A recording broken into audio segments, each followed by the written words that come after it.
Bonjour peuple de Dieu, bonjour peuple du chemin du ciel. Excusez-moi un peu pour la voix, je suis un peu grippé.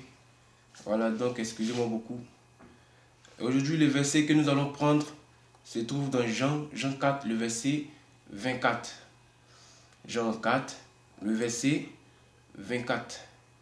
La Bible nous dit, Dieu est esprit, et il faut que ceux qui l'adorent, l'adorent en esprit et en vérité. Je reprends le verset.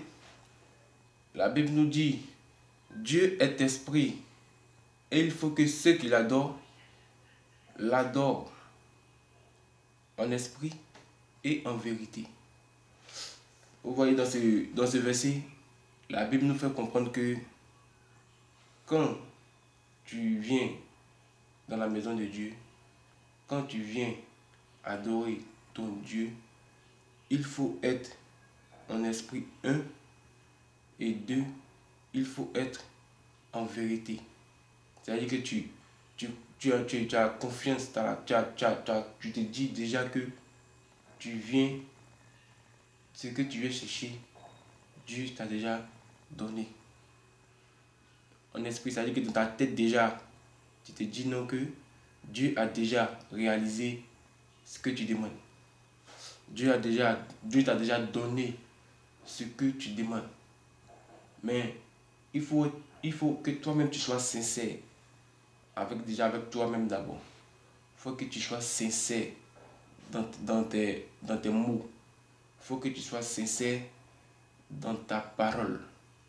Il ne faudrait pas être un peu troublé dans tes paroles. Il ne faudrait pas être un peu mélangé dans tes paroles. Non. Il faut être sincère. Il faut être concret. Il faut être direct. Il ne faut pas trop mélanger dans tes paroles. Non. Va droit au but. Va directement. Mais tout se passe d'abord dans ta tête, en esprit. C'est en esprit que ça se passe. Et Dieu maintenant réalise ça physiquement. Mais si toi-même tu viens dans la maison de Dieu et puis tu ne crois pas que Dieu a déjà fait, Dieu ne fera pas. C'est simple. Si tu viens dans la maison de Dieu, que tu ne crois pas que ce que tu demandes, Dieu a déjà réalisé, Dieu ne fera rien. Voilà, c'est comme ça.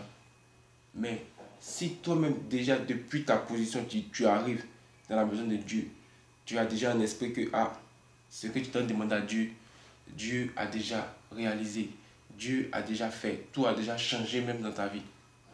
C'est en ce moment que tu verras que tu es venu, tu n'as pas assez duré, tu es venu il n'y a pas longtemps, mais Dieu a déjà fait plein de choses dans ta vie. Et puis, quand tu viens dans la maison de Dieu, il faut être concentré. Il faut être focus. Il ne faut pas être mélangé. Non.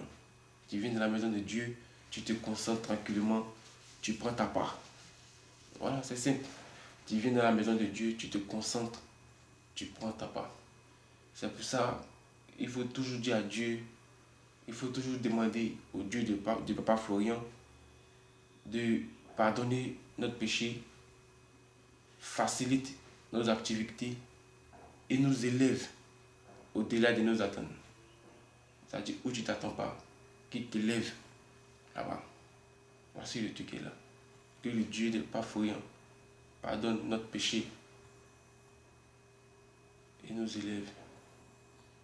C'est-à-dire, il pardonne notre péché, facilite nos activités et nous élève au-delà de nos attentes. Mais si tu es concentré, si tu es sincère avec lui, il sera sincère avec toi. Il sera toujours avec toi. Partout où tu es, il sera là. Dans tous tes projets, il sera là pour les faciliter. Dans tous tes trucs, il sera dedans. Parce que tu as été sincère, tu as été avec lui et tu as été dans la vérité. Voilà, il faut être dans la vérité aussi. Il ne s'agit pas de seulement être en esprit, non. Il faut être en esprit un et puis en vérité. Il ne faut pas mentir. Il ne faut pas faire des choses qui ne vont pas arranger ton Dieu. Non, il faut être focus, il faut être sincère et donne ta prière. Je répète encore, demande au Dieu de Papa Florian de pardonner tes péchés, facilite nos activités et nous élève au-delà de nos attentes. Amen. Que ce verset soit pour nous tous et bon culte à tout le monde.